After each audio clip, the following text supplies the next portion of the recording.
ఎప్పుడైనా ఎక్కడైనా మీ చేతిలోనే వార్తా ప్రపంచం. మీ మొబైల్లో, మీ కంప్యూటర్లో, మీ టీవీలో సాక్షి టీవీ డిజిటల్ ప్రసారాల కోసం లాగిన్ అవ్వండి www.youtube.com/sakshi tv. సబ్స్క్రైబ్ సాక్షి టీవీ యూట్యూబ్ ఛానల్. కూలీ సినిమా కోసం విలన్ రోల్ చేజార్చుకున్నారంటున్నాడు తమిళ దర్శకుడు లోకేష్ కనగరాజ్. రజనీకాంత్ హీరోగా నటించిన కూలీ ఆగస్టు 14న ప్రేక్షకుల ముందుకు రానుంది. ఇందులో నాగార్జున, అమీర్ ఖాన్, ఉపేంద్ర, సత్యరాజ్, సౌబిన్ షాహిర్ కీలక పాత్రలు పోషించారు. ఇటీవలే కూలీ ట్రైలర్ రిలీజ్ చేయగా మంచి స్పందన లభించింది. సినిమా ప్రమోషన్స్లో భాగంగా పలు ఛానళ్లకు ఇంటర్వ్యూ ఇస్తున్నాడు లోకేష్. ఈ సందర్భంగా ఓ చిట్ చాట్లో ఇంట్రెస్టింగ్ విషయాన్ని వెల్లడించారు.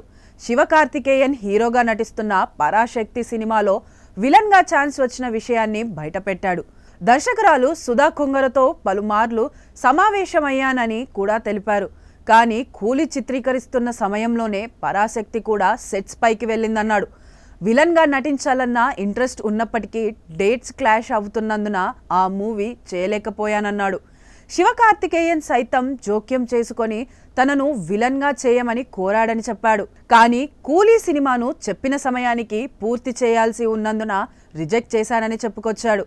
పరాశక్తి సినిమా విషయానికొస్తే శివకార్తికేయన్, రవిమోహన్, శ్రీలీల, అథర్వ ప్రధాన పాత్రల్లో నటిస్తున్నారు.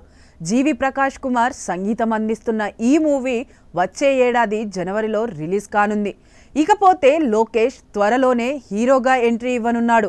అరుణ్ మతేశ్వరన్ డైరెక్షన్లో ఓ గ్యాంగ్స్టర్ సినిమాలో కథానాయకుడిగా నటించేందుకు గ్రీన్ సిగ్నల్ ఇచ్చాడు. ఈ మూవీ త్వరలోనే సెట్స్ పైకి వెళ్లనుంది.